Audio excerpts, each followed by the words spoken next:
There are generally two types of research paradigms when we generally talk in the context of research: the quantitative research paradigm and the qualitative research paradigm.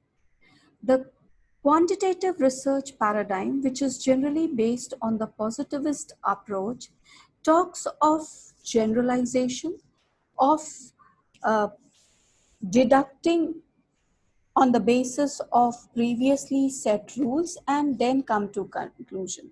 The basic function of the quantitative research design is to research paradigm is to have generalizations for particular phenomena or thought processes. Quantitative research uses objective measurement to gather numeric data and that are used to answer questions or test predetermined hypotheses. The experiments or the data collection or the results which are interpreted are generally interpreted in reference to a controlled uh, scenario. Settings. Generally what happens that this results in coming to findings which can be widespread, which can be used in various situations, but this is generally more suitable for the scientific or the physical variables when we are having quantities which are physically related, which are physically true, the phenomena which occur in the physical or the naturalistic world. When it comes to the human variables, then there is the uh, amount of generalization or the context setting is generally not uniform. We have variations, and therefore the research paradigm has to shift from quantitative to qualitative, because qualitative research focuses on understanding a social phenomena from the perspective of human participant in a natural setting. It does not begin with a formal hypothesis, but it may result in hypothesis as the study unfolds, which is quite unlike the naturalistic inquiry which we do in the quantitative uh, paradigms. So with this thought in mind, when we have the humans as subject and we have to infer things in regards to human variables, then we generally, there was a shift in paradigm from quantitative to qualitative. In the end of last century, it was believed that when you are talking of human variables, it is better to adopt the qualitative paradigms because it is regard to a particular person in a particular setting, because qualitative research is based on a paradigm, on an approach which sees that individual, his or her world is interconnected. It is not a generalized work. That is, this interconnected world is does not exist without the individual and the social context. They continuously interact with each other, and therefore things may not be uniform in every situation. And therefore it has to change according to the perspective, according to the setting, according to the environment. It sees social reality as unique because everyone has a different, in different times, even if the person is same, even if the situation is same, the time may be different. So it sees social reality as unique, that researchers can only understand human behaviors by focusing on meanings that even have for the people who are involved in it. The intended result of qualitative research study is narrative report, so rich, so that, so rich, so that, so it is rich and comprehensive that you can understand the social reality experienced by the participant in his own unique setting. Furthermore, because researchers do not know how to advance in the natural setting, as we said in the quantitative paradigm, we begin with a hypothesis and come to a solution. But in quantitative paradigm, the reality unfolds gradually. So the hypothesis gradually emerge. The variables, it is important that we see as the variables change. And therefore, in this talk, we will basically be talking about the various aspects of qualitative research. We will be talking about the nature of qualitative research, the type of qualitative research, the tools and techniques which are used in data collecting in the qualitative research. If you begin with If you begin with this, then we come to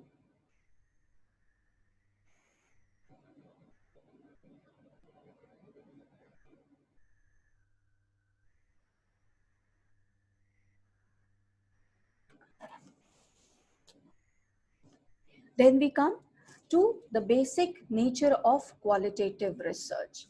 So the qualitative research, as we said, is uh, exploratory research. It is used to gain an understanding of underlying reasons, opinions, and motivations. Because this changes from person to person, from settings to settings. It provides insight into the problem or helps to develop ideas or hypotheses for potential qualitative research. That is, nothing can be taken from granted from the beginning.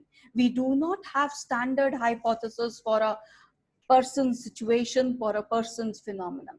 As we go further, it is used to uncover trends in thoughts and opinions and dive deeper into the problem. It helps to understand the problem in detail. It helps to understand the problem in its natural settings. It helps to understand the problem in its context. Qualitative research data collection methods vary because we use generally no set methods. We generally use human as the instrument. The researcher is himself recording the data. He is himself collecting the data. He is himself comparing the data. We do not have certain standardized tools which can give us some readings, which can give us some findings. So we use from unstructured to semi-structured interviews. We may use focus group discussions, individual interviews, participant observation, and also field studies. So the data collection methods in quantitative research vary as per the requirement, as per the need, and as the researcher perceives. The sample size in the qualitative research, unlike the quantitative research, is generally not very large. The respondents are selected from a given quota, and it is felt that deep study of these respondent is more required rather than just coming into some conclusion or getting into some data. Then the qualitative research, as we see, is generally it generally deals with exploring a problem and developing detail of certain phenomena. The literature reviews plays a minor role, but it justifies the problem. Like in quantitative research, the review of literature gives us the perspectives of the hypothesis, how we can proceed in the study. In qualitative research, the research review widens our views. It might give us the insight of how to proceed, but it does not give us a generalized hypothesis, a generalized design how to proceed. The problem of research and the research questions are broad and generally based on the participants' experience. The collecting of data is based on words from a small number of individuals so that the participants' views are obtained and analyzed in detail. The analysis of the data for description and themes using text analysis and interpreting the data helps in finding the meaning and exact reference of the data. It is more important to interpret, arrange the data than it is to just merely correct the data. And the report writing is also very flexible, as Cresswell has stated. Writing a report using flexible emerging structures and evaluating criteria, and including researchers' subjective reflexivity and bias. So there is no set rules in terms of writing a report, in terms of collecting a data, but the major purpose is to understand the detailed findings, why the things occur as they occur, why the things are happening as they are happening. So the qualitative research, the basic characteristics of qualitative research are that in it is concerned for context and meaning. That is, it is in the reference of what the situation is, reference of what the individual is. So the context helps in deciphering the meaning for the qualitative research, and it varies from setting to setting. It is generally, it studies happens in the naturally occurring setting and sees the things in the natural surrounding. The situations do not lead to a control or a making standard controls or making equivalent group. It generally happens, the observer, the researcher himself is a part of the setting in where the research is being conducted. Furthermore, human is the instrument, that is the researcher himself. We do not have any set instrument.